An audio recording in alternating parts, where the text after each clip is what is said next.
तो रोटेशन में आपको ये सारी चीजें पढ़ने के लिए बोली गई थी। आई होप आपने ये सारी चीजें रिवाइज कर ली होंगी। ठीक है। आज से 10 दिन पहले मैंने बोला था, when we meet again for rotation you must have completed all these things. Okay. तो ही फिर ये अच्छे से समझ में आएगा, वरना काफी दिक्कत होगी। ठीक है। सो उसके बाद we learn about this moment of inertia. ठीक है। इंपॉर्टेंट थिंग क्या था? कोई भी क्वेश्चन सॉल्व करने के पहले we have to start with what? Axis. किस एक्सिस के अबाउट? ठीक है। Then we learned about moment of inertia if you have 2 point mass, 3 point mass. We learned about its units. ठीक है। How to calculate moment of inertia for a system of masses. ये पढ़ा था हमने through questions. दो तरीके से solve करना सीखा था। किसी भी पॉइंट के अबाउट निकाल लो या फिर सेंटर ऑफ मास के अबाउट निकाल लो। पहले सेंटर ऑफ मास कैलकुलेट कर लो, फिर आंसर निकाल लो। और सेंटर ऑफ मास कैसे निकालते हैं ये मैंने आपको निकालना पिछले कुछ लेक्चर्स में सिखाए। Then this one, shortcut one, distance of a point from an axis. पहले वो सीखा हमने मैथ्स में। और फिर उसके बाद calculation of moment of inertia. ठीक है। For I X I Y about I Z. ठीक है। शॉर्टकट भी सिखाया मैंने आपको इसका, कैसे आप निकाल सकते हो डिस्टेंस फ्रॉम एक्सिस। उसके बाद ये वाला क्वेश्चन, वेरी इंपॉर्टेंट क्वेश्चन, मतलब इस तरीके के क्वेश्चन थोड़े टफ हो जाते हैं पहली बार के लिए, बाकी तो क्या ही है। And finally we introduce the concept for continuous mass, D M R square. D M R square के लिए हमने linear mass density, surface mass density और वॉल्यूम मास डेंसिटी का कंसेप्ट डाला। ठीक है। कैसे निकालते हैं वो लिखा। और फाइनली एक रॉड के लिए हमने निकाला था यहाँ पर ml² by 3। ये होमवर्क दिया गया था आपको। ठीक है। तो अगर आपने ये बनाया होगा, इसका आंसर देख लो। ml² by 12 आना चाहिए आंसर। कैसे आएगा?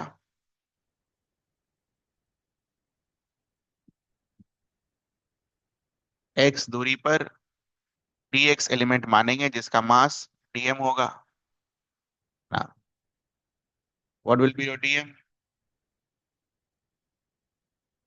This is complete length of the rod, this is the mass of the rod. dm will be mass per unit length. ठीक है। Into the length of element dx। या तो ऐसे करके लिख लो, या तो यूनिटरी मेथड से लिख लो, या फिर लैम्डा करके लिख लो, चॉइस आपकी है। ठीक है। तो जैसे भी लिखा होगा dm ये आया होगा। और moment of inertia is integral of dmr²। जब आपने dmr² लिखा होगा यहाँ पर m/l dx। r is what? ये दूरी। r का वैल्यू क्या रखेंगे? x²। m और l कांस्टेंट है। Integral of x² dx। Now the most important part of this question was putting the values of limits. Now if you see the limits x, x जो होगा कहाँ शुरू होगा? x will start from here, it will end here. तो अगर यहाँ से शुरू हो रहा है तो this will be -l/2, and यहाँ खत्म हो रहा है तो this will be +l/2. This should have been your limits. जब आप इस लिमिट पर इसको सॉल्व करेंगे, answer will be ml²/12। I hope ये आंसर आया होगा आपका। Moment of inertia of a rod about its centre of मास, याद रखना है अब ये सब मेमोराइज करना बेटा। ये सब मेमोराइज करना है,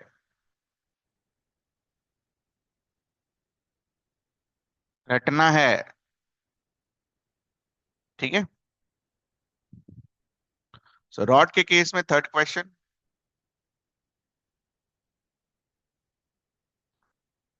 तो रॉड को आपने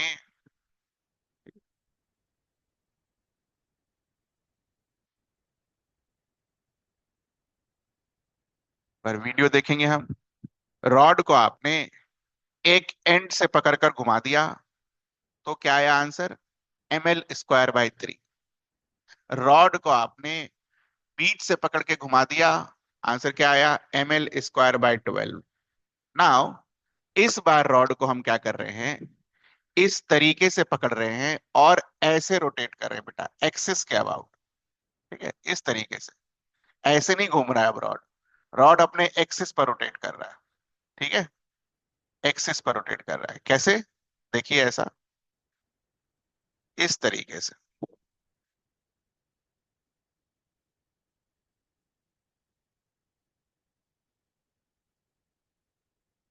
रॉड ऐसे घूम रहा है।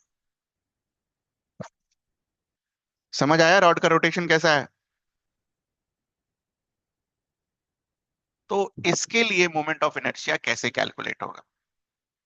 How will you calculate the moment of inertia for this case? तो ध्यान से देखेंगे और फिर नोट करेंगे। तो हमने क्या सीखा है? सबसे पहले एक्सिस डिटरमाइन करना है। ये रहा हमारा axis. Now since it's a thin rod, since it's a thin rod, it implies no thickness, which means what? ये जो दूरी आपको यहां पर बनी हुई दिख रही है, ये वाली है जो मैंने ग्रीन से मार्क किया, ये तो एक्चुअल में एग्जिस्ट करेगी नहीं। Which means what? जितने भी एलिमेंट होंगे सारे के सारे, जितने भी एलिमेंट होंगे सारे के सारे कहाँ होंगे? एक्सिस पर ही। जितने भी एलिमेंट होंगे, इसको तोड़कर अगर आप 1000 एलिमेंट में डिवाइड कर लो, तो सारे के सारे कहाँ होंगे? एक्सिस के ऊपर। All small elements on axis. Therefore, distance from axis will be equal to 0. Therefore, I, which is integral of dmr square, distance from axis equals to 0 का मतलब क्या हुआ? R is equals to, when you put this R equals to 0, integral of 0, moment of inertia क्या आएगा? ये note कर लीजिए।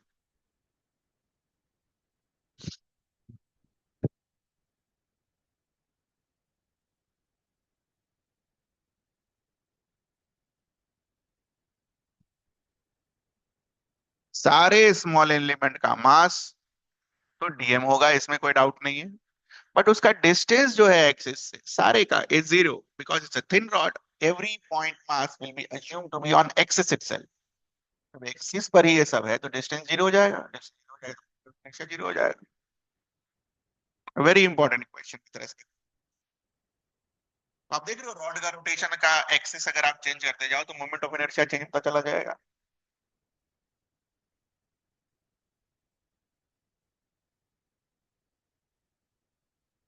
ये सब याद रखना है।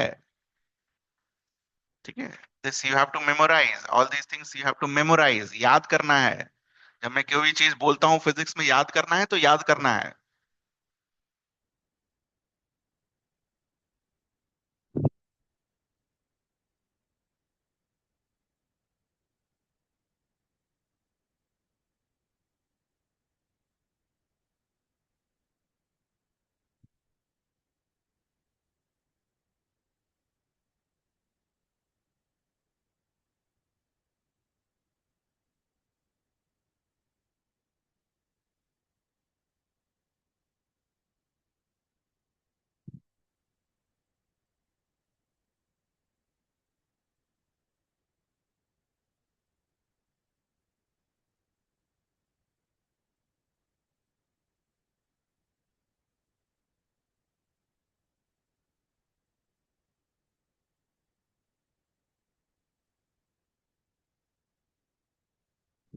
देन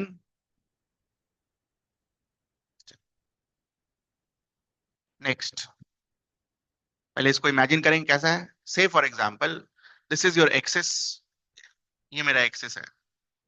रॉड को भी जस्ट एक्सिस पर सीधा रखा था हमने। रॉड को अब टेढ़ा करिए और फिर घुमाइए, तो रॉड आपको कैसा घूमता हुआ नजर आएगा? ऐसा। रॉड आपको कैसा घूमता हुआ नजर आएगा? ऐसा। ठीक है, और ऐसा रॉड अगर घूमेगा तो कैसा दिखेगा आपको? कोन की तरह। रॉड अगर टेढ़ा घूमेगा, तो टेढ़ा घूमेगा तो ऊपर पर जो फिगर बन रहा होगा कैसा फिगर रहा होगा, कोन की तरह। तो इस बार रॉड को टेढ़ा रखकर घुमाना है।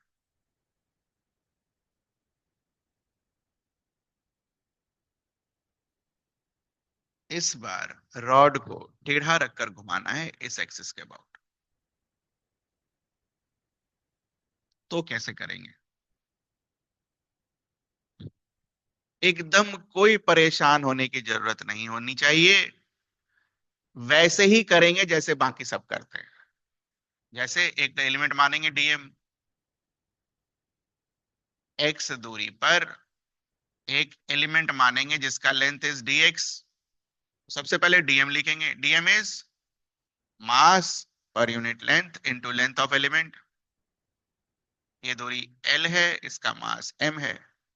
कैसे निकालते हैं डीएम, बताओ? एल मास के लिए एम मास, 1 यूनिट के लिए M by L, D X length के लिए M by L into D X. ये लिखा यहां पर।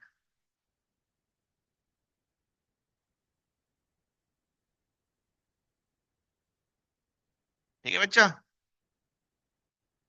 Now the most important point comes after this.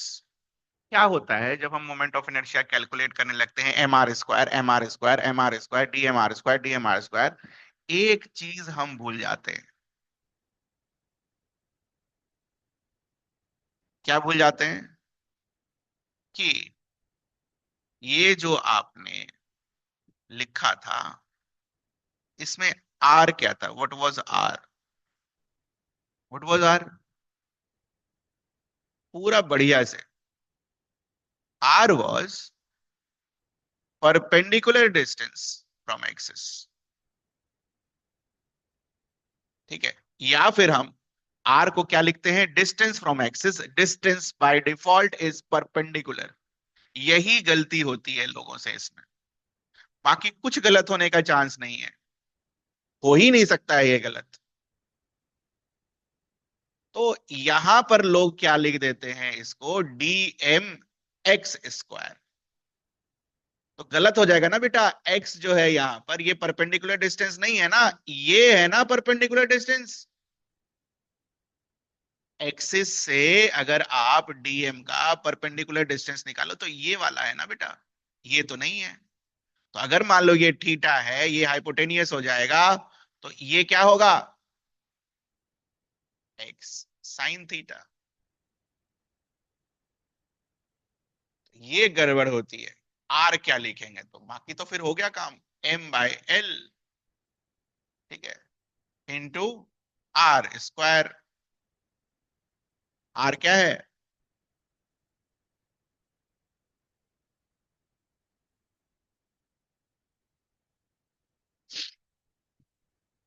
अब इस क्वेश्चन में एम कांस्टेंट है, एल कांस्टेंट है और थीटा भी कांस्टेंट है। ये किधर भी चला जाए, है ना, पीछे की तरफ चला जाए रॉड, साइड की तरफ रॉड आ जाए, तो ये थीटा रिमेन्स कांस्टेंट। तो एम एल साइन थीटा बाहर आ जाएगा।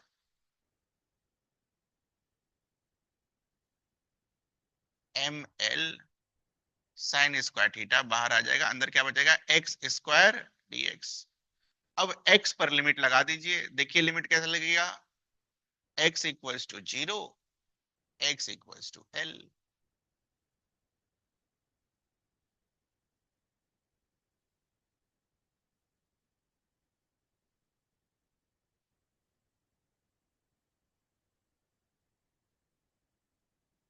अगर आप इसको कैलकुलेट करेंगे तो आप पाएंगे एकदम मिलता जुलता एक्सप्रेशन।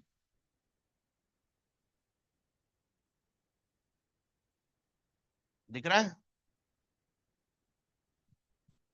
और अगर ये आपको दिख रहा होगा तो ध्यान से देखना। अगर थीटा को 90 डिग्री कर दिया जाए, तो ये तो वही मिल जाएगा जो पहले आपने किया।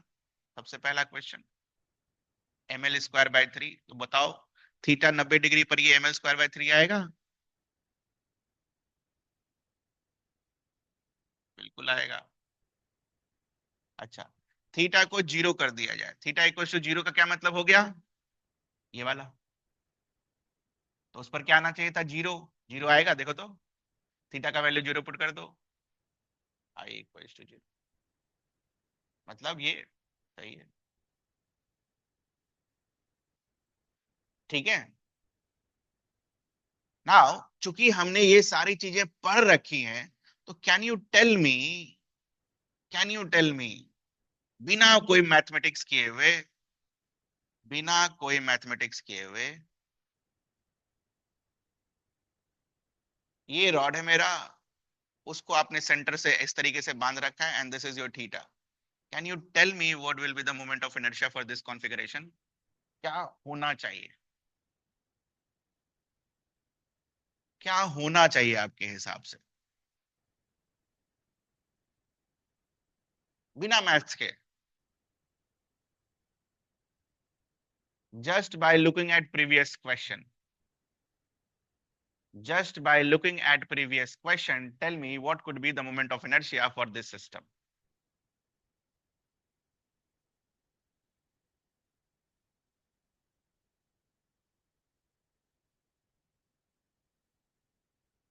No,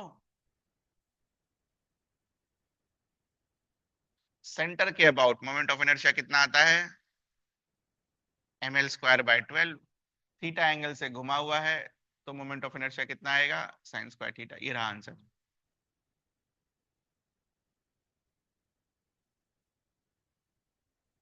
इसमें और पिछले वाले में फर्क क्या है, कोई तो फर्क नहीं है, फर्क तो इतना ही है, पिछले वाले को आप यहां पर घुमा रहे थे, इस वाले को आप सेंटर पर घुमा रहे हो, तो सेंटर और वहां पर क्या फर्क है।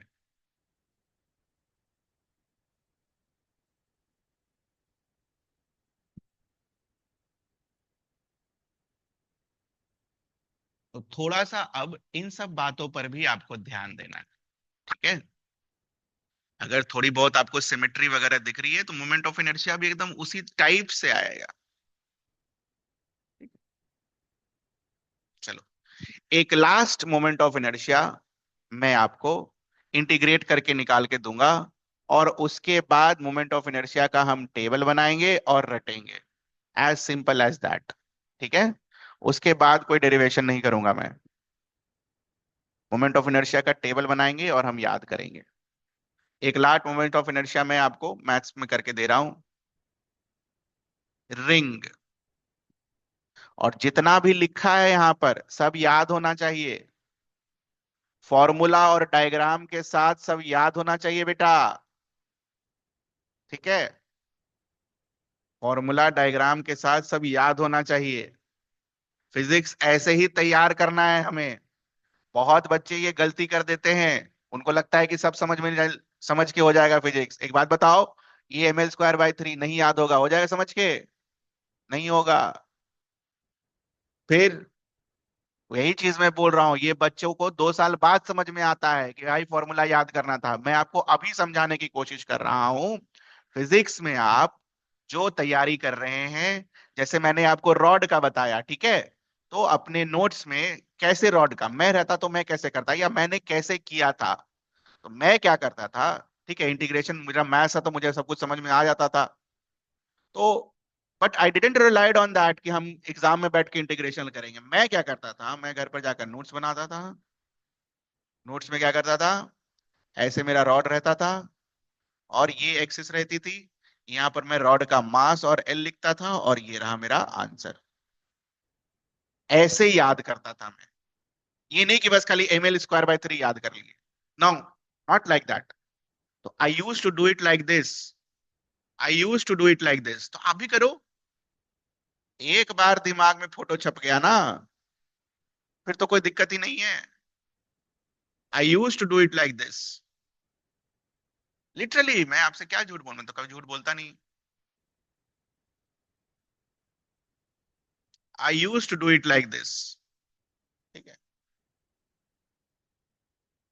डायग्राम के साथ में याद करता था। तो मैं ये आपको ज्ञान की बात बता रहा हूँ, और सही बता रहा हूँ, सही चीज बता रहा हूँ। कोई नहीं बोलेगा आपको, बोले अरे यार फिजिक्स है, सब समझ लो, ये कर लो वो कर लो, ना, कुछ चीजें हैं जो फिजिक्स में भी याद करनी है, जय, और याद करने का तरीका होना चाहिए, नहीं कि कुछ भी बैठ के याद कर रहे, नो। तो ये रहा। ठीक है, ये करने के बाद जैसे आपने ये क्लास कर लिया, 10 मिनट 15 मिनट बैठ गए क्लास के बाद, या फिर अपना टाइम निकाल कर थोड़ी देर बाद, और सारा काम निपटा दिया। जैसे इसका मास m है, l है, और ये थीटा भी ऐसे था, थीटा एरो के साथ, तब ना आपको याद हुआ बेटा, ml²/3 sin²θ ई। तो ये मैं आपको एक बार करके दे रहा हूं कि मैं कैसे करता था। I used to do it like this, इसलिए फोटो अभी भी याद है। एक बार बस खाली देखते हैं तो याद आ जाती है। हाँ, ऐसे होता था। जिनको तब भी नहीं याद हुआ, अभी भी याद नहीं हुआ, अभी भी बोलते हैं ऐसे कर लो, ऐसे कर लो, नहीं, ऐसे कर लो। ये इट्स वेरी, मतलब इट्स टाइड एंड टेस्टेड। बस हो गया। उतना मैथ्स करने का जरूरत नहीं है कि आप डीएक्स एलिमेंट और ये सब निकाल रहे हो, तो सीख लिया आपने, वो तो हो गया। तो मैं ये कहना चाह रहा हूं, अगर आप ये करते हो तो it will be very easy for you, otherwise it will be very difficult. Physics, physics में 60% 50% मेमोराइजेशन है बेटा। फॉर्मूला नहीं रटोगे तो अप्लाई क्या करोगे, है कि नहीं? कैसे करना है वो मैं आपको बता रहा हूं। जैसे आपको प्रोजेक्टाइल मोशन भी करना है, तो आप प्रोजेक्टाइल बनाओ और यहां सारा फॉर्मूला लिखो, तब हुआ आपका प्रोजेक्टाइल मोशन। वैसे करते हैं हम सब चीजों को, जैसे बैठ के जीके याद करते हो, जैसे बैठ के सोशल साइंस याद करते थे, वैसे ही। समझ लो कि सोशल साइंस का एक चैप्टर है आपके पास, सिविक्स टाइप का या ज्योग्राफी टाइप का चैप्टर, जिसमें समझना भी है और रटना भी है, वैसा। ठीक है, तो ये बना लीजिएगा, इसी तरीके से करिएगा। Next is ring. तो रिंग तो हमने देखा होगा, अंगूठी।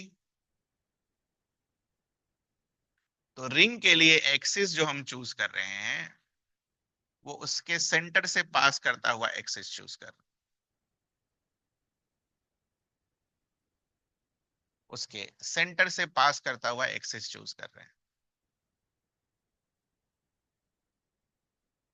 तो फर्स्ट ऑफ ऑल, क्या गिवन है? इस रिंग का मास और इस रिंग का radius, this is given. Now if I want to write the mass of this element, कैसे लिखेंगे देखेंगे ध्यान से। चूंकि ये रिंग है, तो लेंथ क्या है बेटा? 2 पाई आर। 2 पाई आर का मास कितना है? m। 1 यूनिट का मास कितना होगा? m/2 pi are. ठीक है, और चूंकि ये लेंथ आपका, ठीक है, सर्व कर्व होता है, तो आपको यहां पर बेसिकली डी थीटा लेना होगा। आपको यहां पर बेसिकली डी थीटा लेना होगा। ठीक है, mass per unit length into the length of element, m/2 pi R, length of element भी r डी थीटा।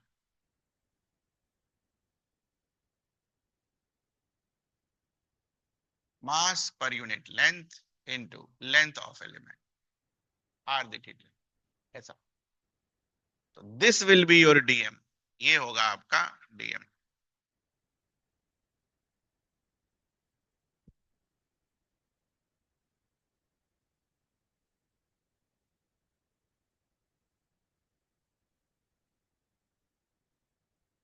ठीक है, mass per unit length into the length of element.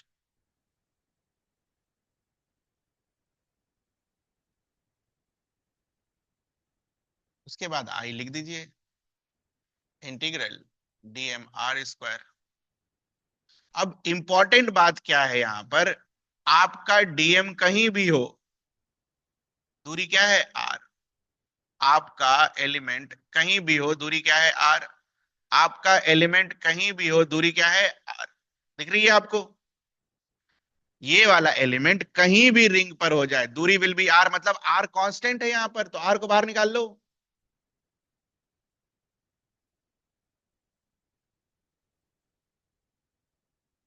r is constant here.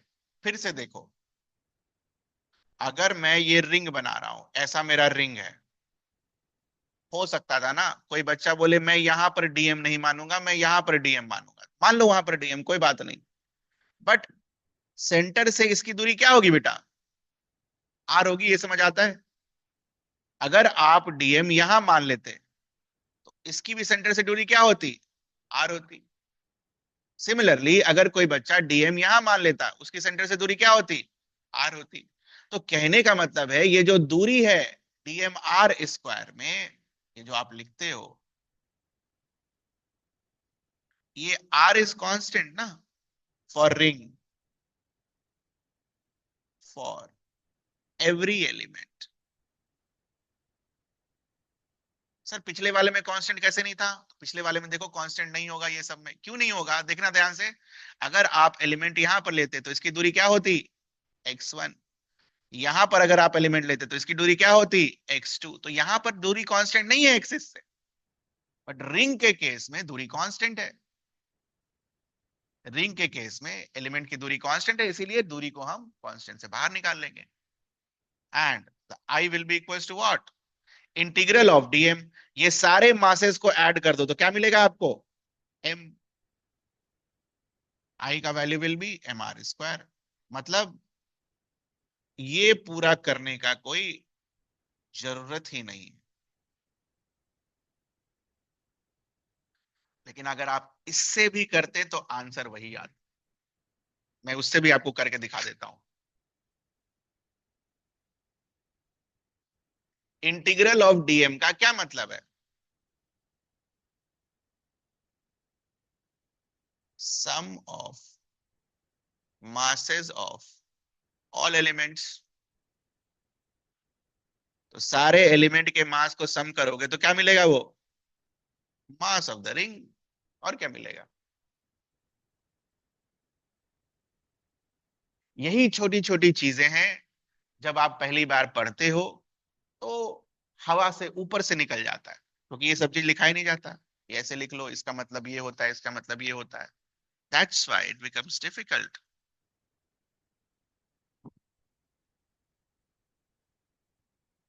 That's why it becomes difficult. Sir ऊपर वाले method से करते तो कैसे करते? कुछ नहीं करते, इंटीग्रल डीएम के जगह डीएम का वैल्यू पुट करते। यहां देखिए, है ना, आर स्क्वायर तो तब भी कांस्टेंट होता, आर स्क्वायर बाहर निकल जाता, इंटीग्रल डीएम। ठीक है, तो इस फॉर्मूले से इंटीग्रल डीएम करिए। M upon 2 pi R, R D theta, ये गया। एम 2 पाई कांस्टेंट है, integral D theta. Theta will vary from where to where, बोलो। थीटा कहां से कहां होगा? 0 से 2 पाई। सर्कल कंप्लीट हो जाएगा। यहाँ पर थीटा 0 है और पूरा घूम जाएगा, तो इट विल बी 2 पाई। तो एक्स, dx का इंटीग्रल x होता है, तो डी थीटा का इंटीग्रल थीटा होगा। It will give you what? Same answer. तो मैथ से भी करते तो वही आता आंसर। बट क्यों करें मैथ से, जब बिना मैथ के हो सकता है? तो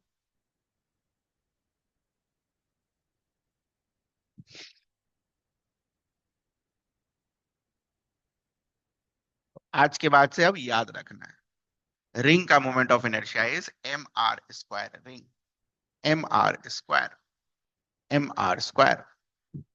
मैं आपकी जगह होता तो मैं क्या करता, यहाँ पर जो मेरा टेबल चल रहा है, पहला मेरा हो जाता कंप्लीट, फिर मैं दूसरा बनाता। भाई मेरा रिंग हो गया कंप्लीट। रिंग का ये वाला एक्सेस मैंने लिया था, रिंग का मास एम लिया था और रेडियस आर दिया था। हो सकता है ना कल को रेडियस r/2 दे दे रिंग का, है ना। और ये रहा मेरा moment of inertia M R square. कल को रेडियस आर के जगह एक्स हो जाए तो M X square, radius R के जगह r/2 हो जाए तो एम r/2 का होल स्क्वायर। ऐसे याद करेंगे, ऐसे डायग्राम के साथ, एक्सिस ऑफ रोटेशन के साथ।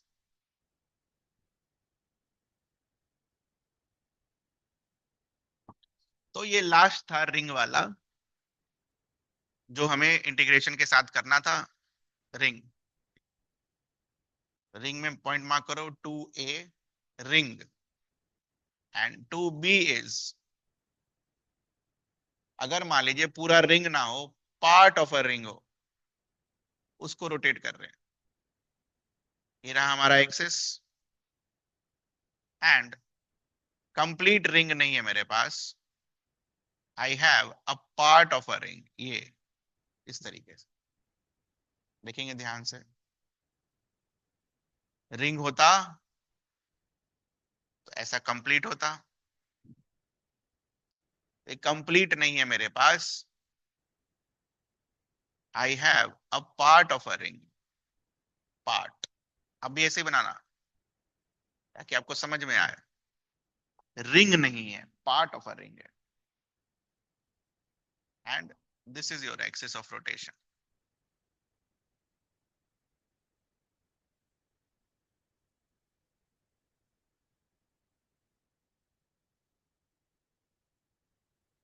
ठीक है बेटा। अब ये जो पार्ट ऑफ अ रिंग है उसका मास m दिया हुआ है, एंड रेडियस इज r। ध्यान रखिएगा, ये पूरे रिंग का मास नहीं है,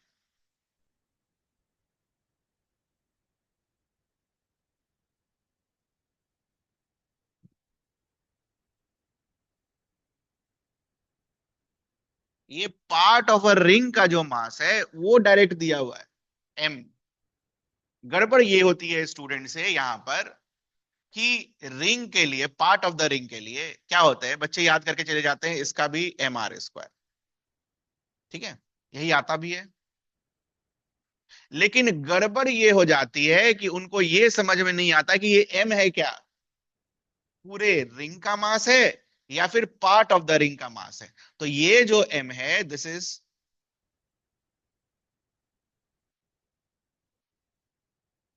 द कंप्लीट मास ऑफ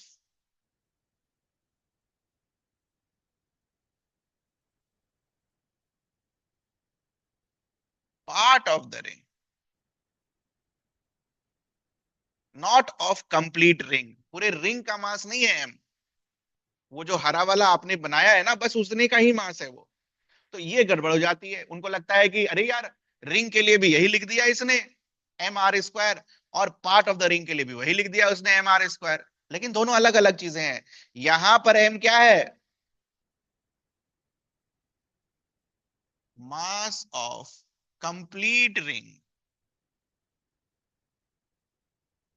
यहां पर m क्या है, mass of part of the ring.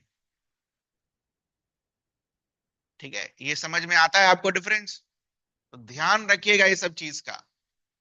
तो जब ये मेरे नोट्स में रहता, कैसा रहता वो भी देख लीजिए, बस लास्ट कर दे रहे हैं। पार्ट ऑफ द रिंग बनाते, सेंटर बनाते, ठीक है, ये दूरी r लिख लेते, ये दूरी भी r लिख लेते, ऐसा एक्सेस बना लेते, m लिख लेते, mr² लिख लेते, और यहां पर एक कॉशियस नोट लिख लेते, this is mass of the part. तब ना याद रहेगा, not the complete mass of the ring.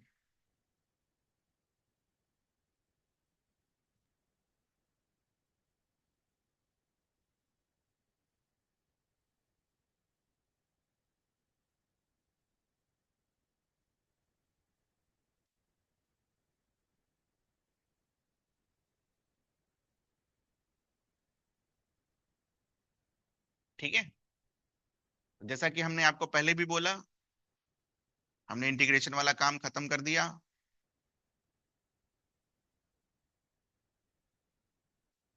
Third is disc. So what is a disc? Disc और रिंग में फर्क क्या है बताया था मैंने आपको, याद हो तो? याद है? डिस्क और रिंग के बीच का फर्क।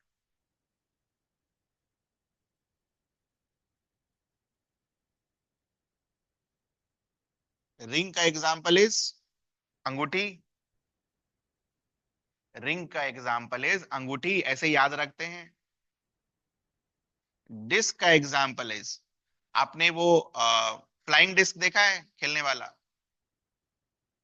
जो अंदर भी भरा हुआ होता है ऐसा, डिस्क।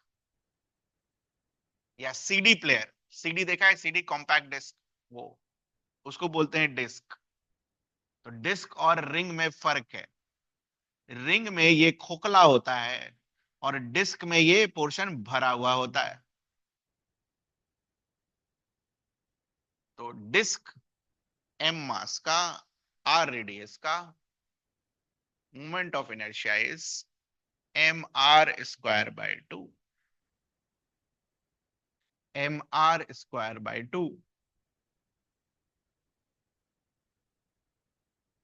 डिस्क का moment of inertia is M R square by to.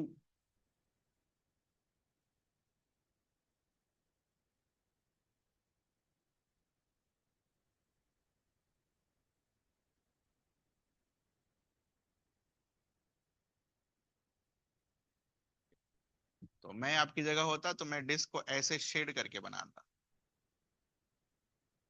ताकि रिंग और डिस्क में फर्क दिखे मुझे।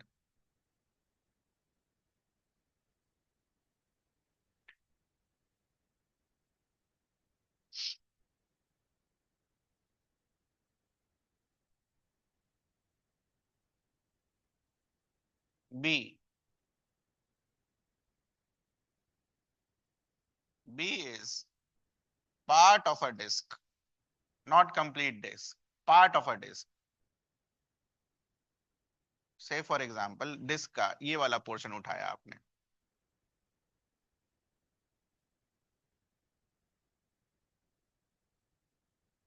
Not complete disc, part of a disc. Now again ध्यान ये रखना है, if the mass of this part of disk is m and the radius is r, moment of inertia will be given by mr square by 2.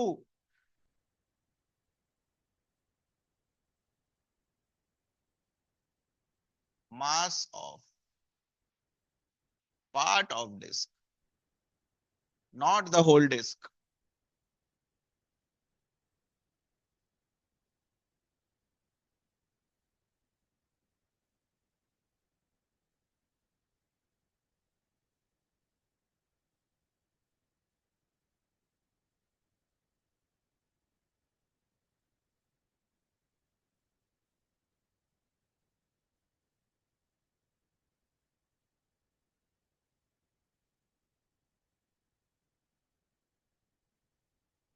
याद करना है सब।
Just give me 1 minute.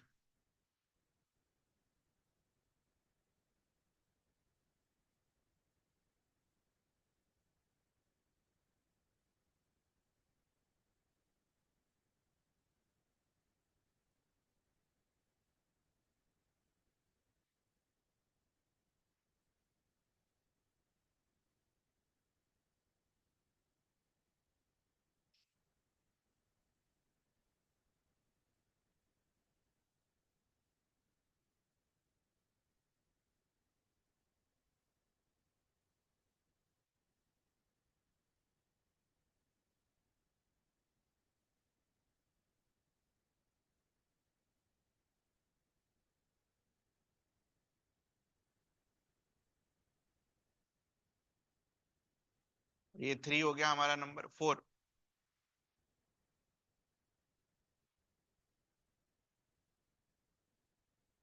Cylinder.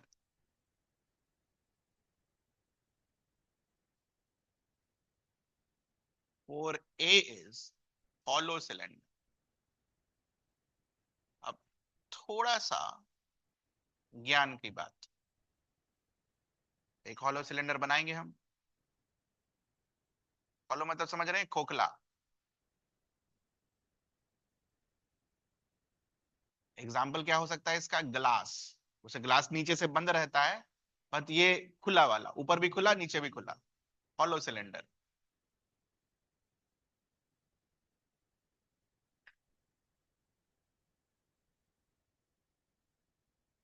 Axis is about center, mass is m, radius is r। ध्यान से सुनना। Can we imagine this cylinder as a combination of infinite number of rings? सोच सकते हैं इस फॉर्म में। सिलेंडर को अगर हम इनफाइनाइट रिंग्स में तोड़ दें और उन सारे रिंग्स को जोड़ दें, सिलेंडर मिल जाएगा। बोलो। एक रिंग के ऊपर एक रिंग के ऊपर एक रिंग के ऊपर एक रिंग, इस तरीके से रखते जाओ तो you will get what, cylinder. ये समझ में आता है तो इसको ड्रॉ कर लेना। क्यों किया हमने, कोई थोड़ी देर में समझा रहे हैं आपको। तो जो मोमेंट ऑफ इनर्शिया रिंग का आता था वही इसका भी आएगा।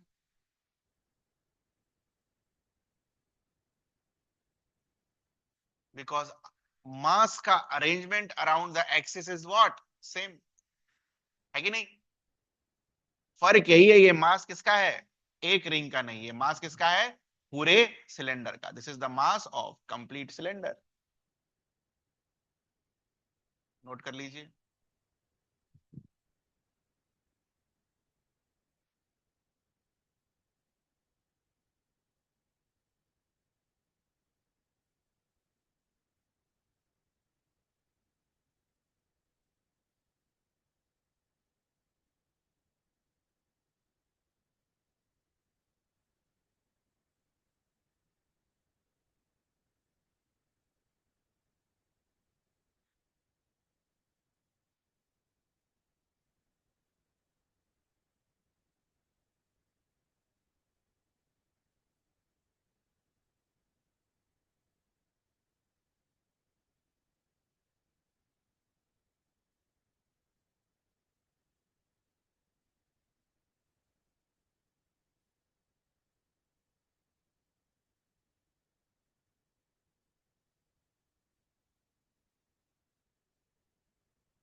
What could be an example of solid cylinder, a pen, जो पूरा भरा हुआ होता है, अंदर भी भरा हुआ होता है बाहर भी भरा हुआ होता है।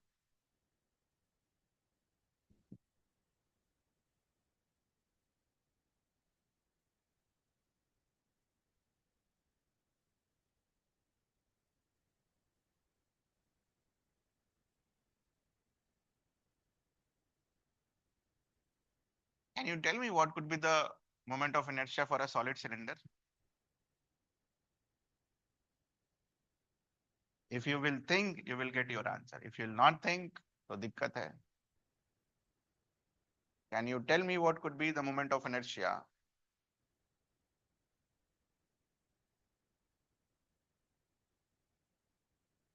For a solid cylinder.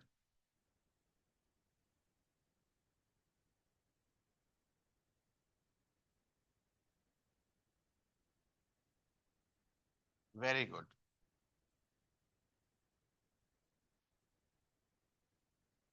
It can be thought of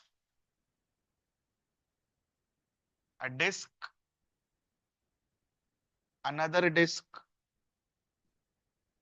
another disk,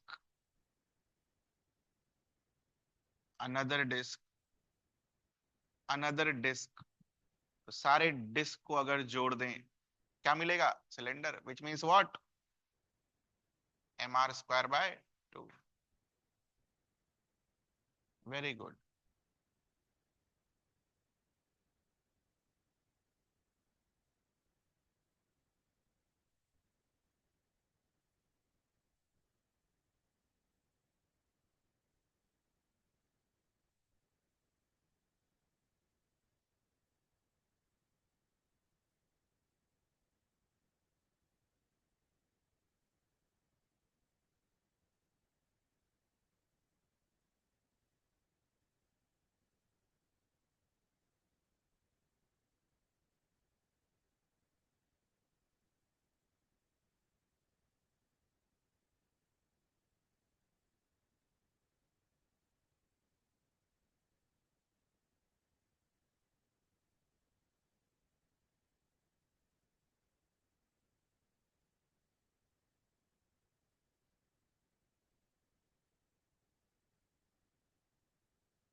What could be an example of hollow sphere?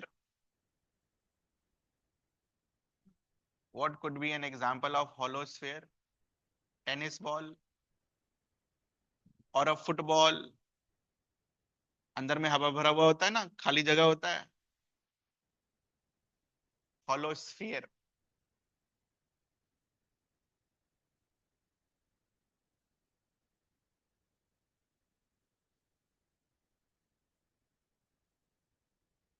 तो हॉलो स्फीयर को अगर उसको सेंटर के अबाउट रोटेट किया जाए,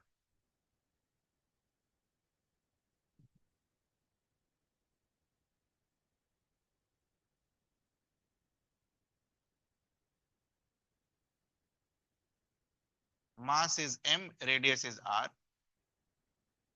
I will be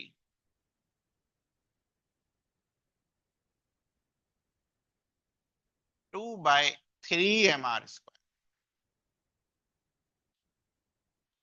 2/3 mr².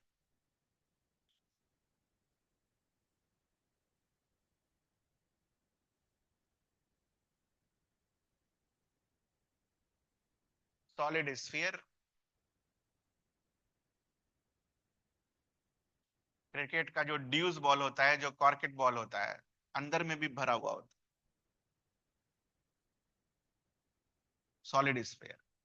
Example क्या हो सकता है सॉलिड स्फीयर का? अर्थ.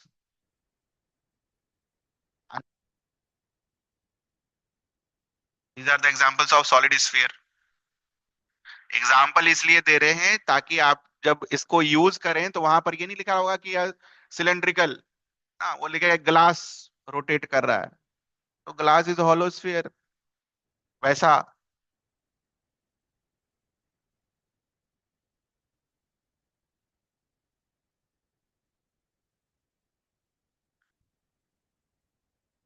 again, if the mass of solid sphere is m, this is r, I is given by 2/5 mr².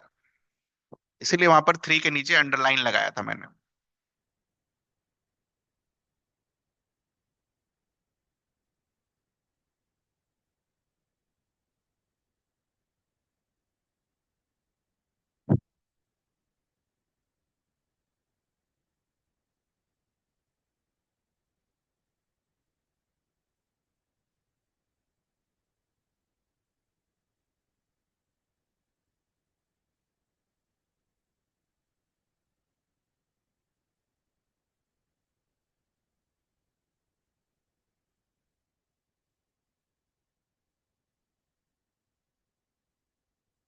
Hollow cone. What is an example of hollow cone? Happy birthday cap is an example of hollow cone.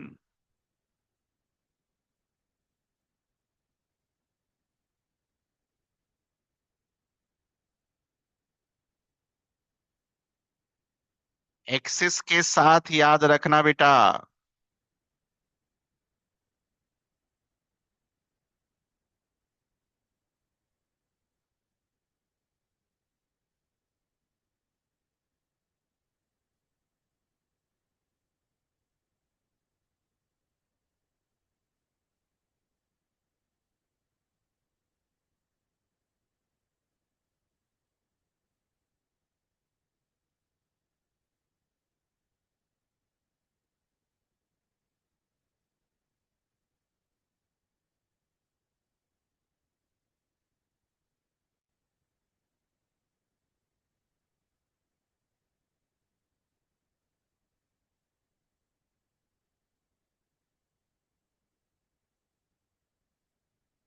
Solid cone pen stand अगर आपने देखा हो, ये ऐसा pen stand, ठीक है, अंदर भी भरा हुआ और बाहर भी भरा हुआ।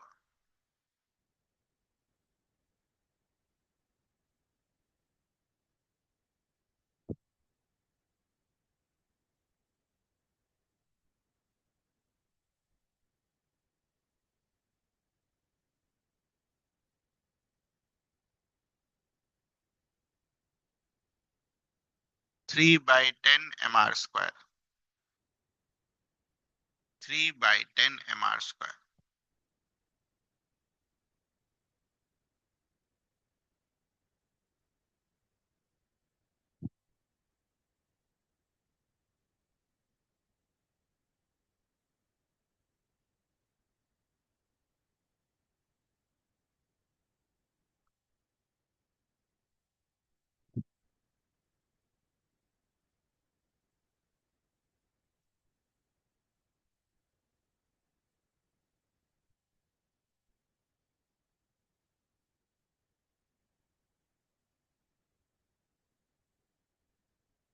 तो यहां पर मोमेंट ऑफ इनर्शिया का जो टॉपिक है, ठीक है, किस ऑब्जेक्ट के लिए कैसे निकालना होता है, वो खत्म हुआ।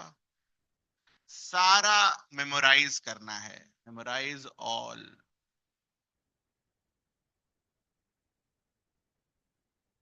रटना है सब। This is the first step, रटना।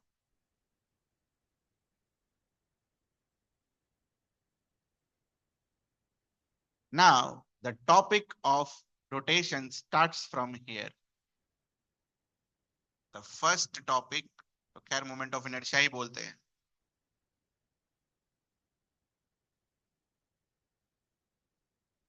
Parallel axis theorem and perpendicular axis theorem.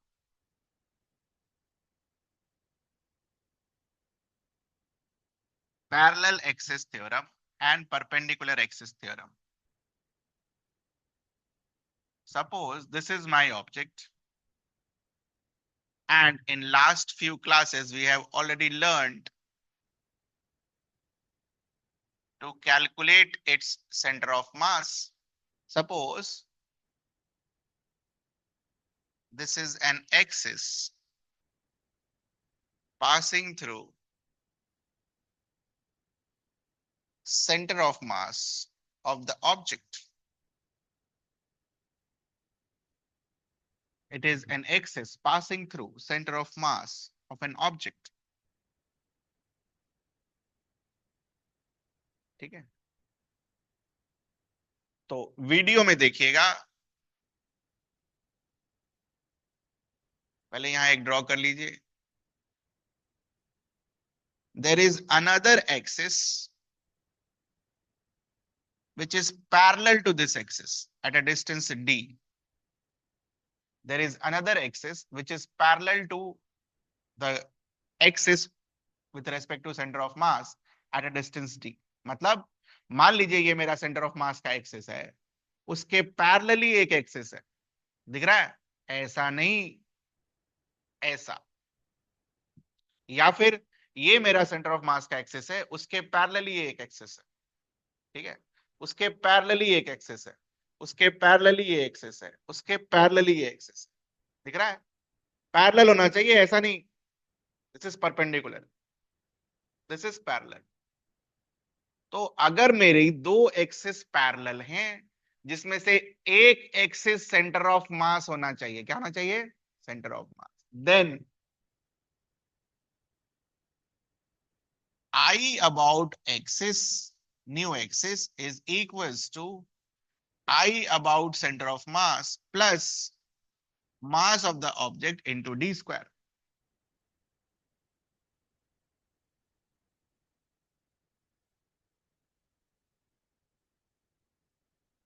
Very, very important. This line, this word, कभी मत भूलना।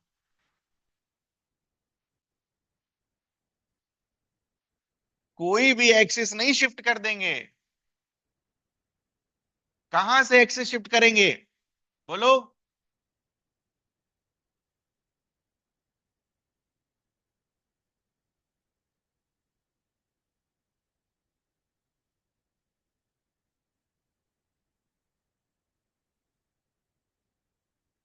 अगर तुम्हें देखना ध्यान से, इसका मैं आपको एक एग्जांपल पहले देता हूं।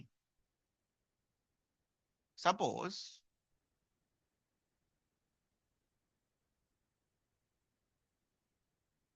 ठीक है, सॉरी, ये ml²/3 आता। ठीक है। नाउ अगर आपसे कोई क्वेश्चन पूछे कि भाई बताओ, ये जो r दूरी पर है, इस एक्सिस के अबाउट आपका सेंटर ऑफ मास क्या होगा? तो जो कम पढ़े लिखे लोग होंगे वो ये बोलेंगे कि इसके अबाउट तो हमें पता ही है, दूरी पता ही है, मास पता ही है, ये लिख दो, इसमें क्या गलती है? यही गलती करोगे भी। मैं आपको डे 1 में सिखा दे रहा हूं कि आप क्या गलती करोगे। पैरेलल है ना भाई? दिख रहा है? ये दोनों पैरेलल हैं आपस में, आपने पैरेलल एक्सिस थ्योरम लगा दिया, इसमें गलती क्या है?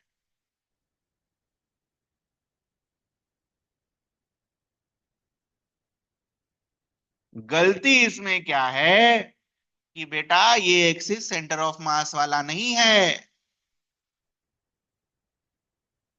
एक्सिस जब भी शिफ्ट होगा नए एक्सिस के अबाउट, जब भी आपको मोमेंट ऑफ इनर्शिया कैलकुलेट करना होगा, आप सबसे पहले सेंटर ऑफ मास वाला मोमेंट ऑफ इनर्शिया लिखेंगे। ये डे 1 में आपको दिमाग में क्लियर होना चाहिए। इसमें ये गलत है।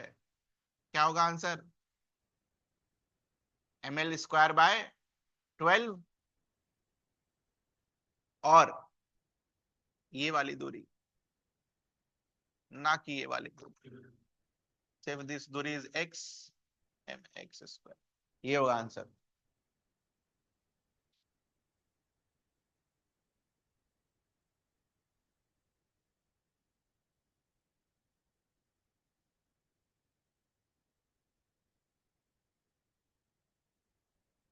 Always shift the axis from centre of मास। ठीक है। तो मैं क्या कर रहा हूं आपको, ये जो गलती वाली चीज मैंने आपको सिखाई कि आप गलत क्या करते हो, वही मैं आपको बना के एज अ क्वेश्चन दे दे रहा हूं। ये यार,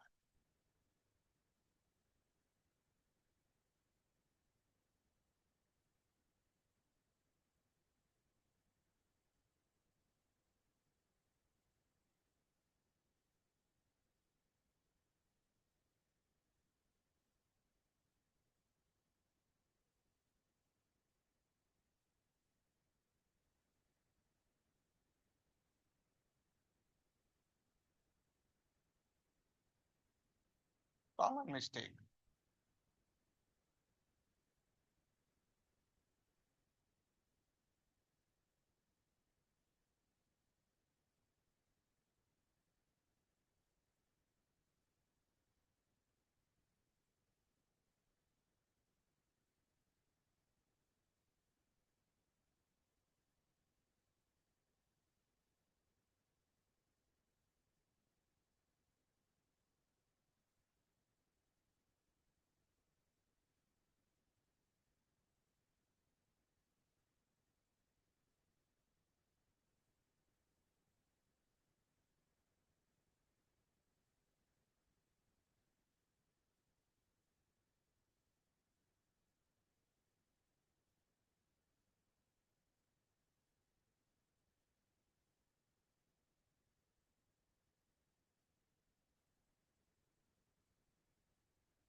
ठीक है। तो आज के बाद से मोमेंट ऑफ इनर्शिया में पैरेलल एक्सिस थ्योरम अगर आपको लगाना हो तो सबसे पहले आपके दिमाग में यही आना चाहिए। ये बाद में थ्योरम क्या है वो आना चाहिए। दूरी क्या है वो क्या है उससे कोई झंझट नहीं है, पहले आपको सेंटर ऑफ मास दिमाग में आना चाहिए। भाई मुझे सबसे पहले सेंटर ऑफ मास के अबाउट मोमेंट ऑफ इनर्शिया चाहिए।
ठीक है।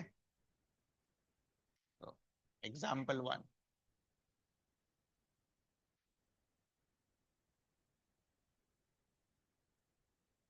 कुछ देर पहले हमने रॉड का मोमेंट ऑफ इनर्शिया इंटीग्रेट करके कैलकुलेट किया था। तो ध्यान से देखेंगे, this is my centre of mass.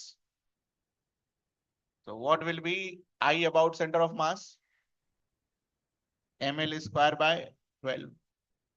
Now, if I want to calculate I about this axis, मतलब one of the ends, क्या लिखोगे आप? I about center of mass plus m times this distance. What is that distance, beta? L by 2. देखो तो वही answer आएगा क्या?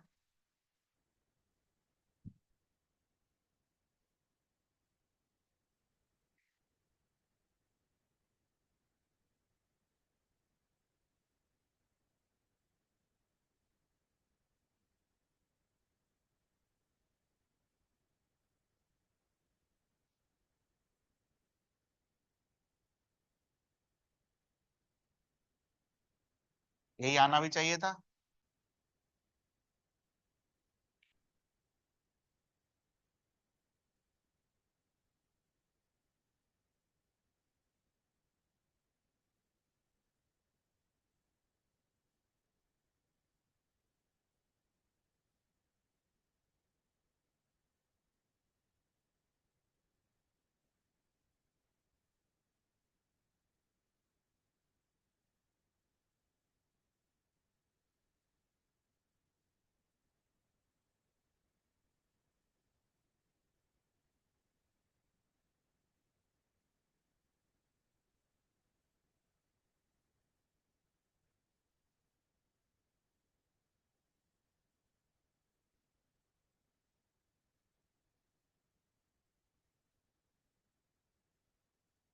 पूछना हो आपको इसमें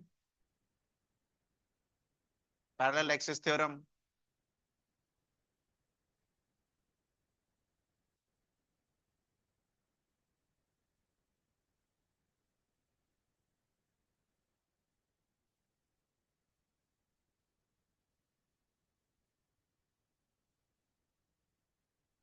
find moment of inertia, this body, about this axis, which is at the दूरी of x distance. करिए इसको.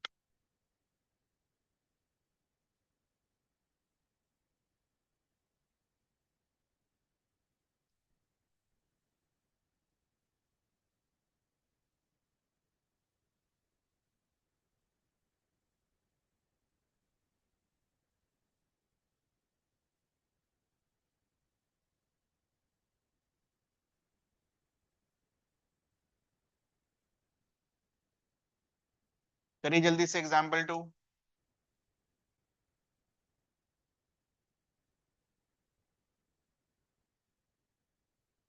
We need to calculate moment of inertia about red axis, which is at a distance of x.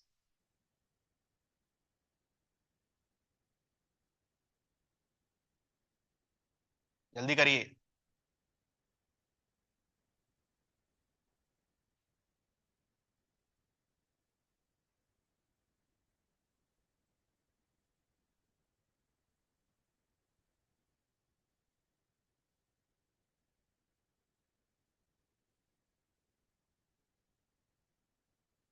हमेशा formula लिखना है, उसके बाद answer लिखना है. आपको याद हो जाएगा ये.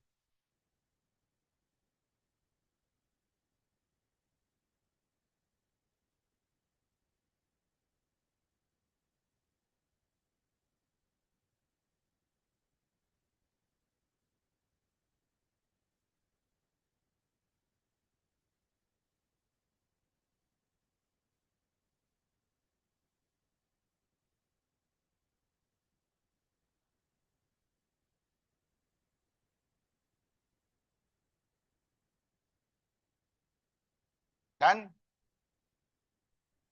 I about center of mass will be equal to 0. What is the distance x? Answer क्या होगा?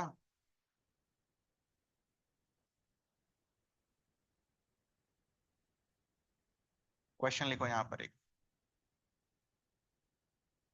Can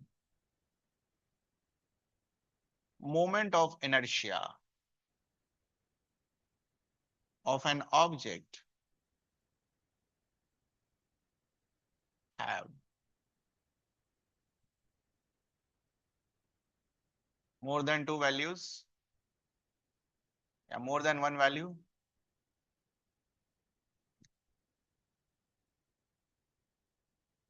क्या होगा आंसर?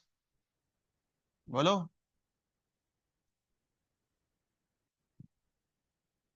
Why?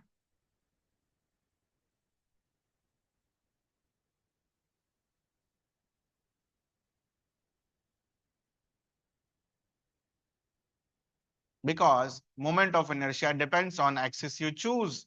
इसी क्वेश्चन में example, in above question, I about center of mass is 0. I about axis जो दिया है आपको mx स्क्वायर. ऑब्जेक्ट तो सेम है, ऑब्जेक्ट बदला आपने.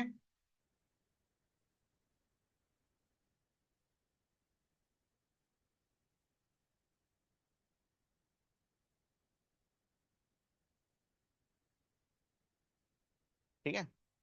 होमवर्क लिखिए एक, और यहीं पर क्लास को एंड करेंगे. एक रॉड ये है, एक रॉड ये है, और एक रॉड ये. हर रॉड का मास L, हर रॉड का मास लेंथ L, हर रॉड का मास length L.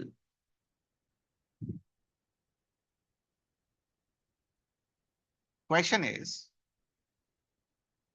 find the moment of inertia of this system about this axis, जो axis बना है.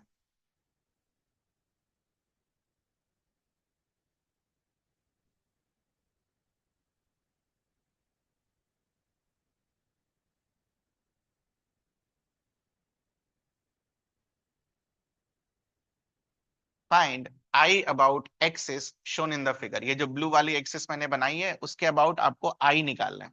तीन रॉड्स हैं, तीनों का मास इज m, तीनों का लेंथ इज l।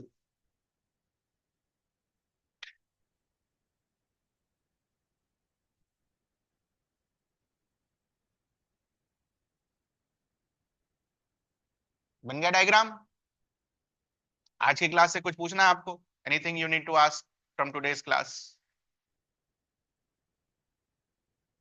कुछ पूछना हो तो बताइए, नहीं तो आप जा सकते हैं।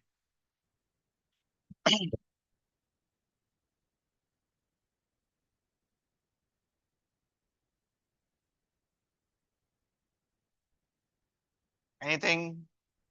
नहीं, जा सकते हैं आप।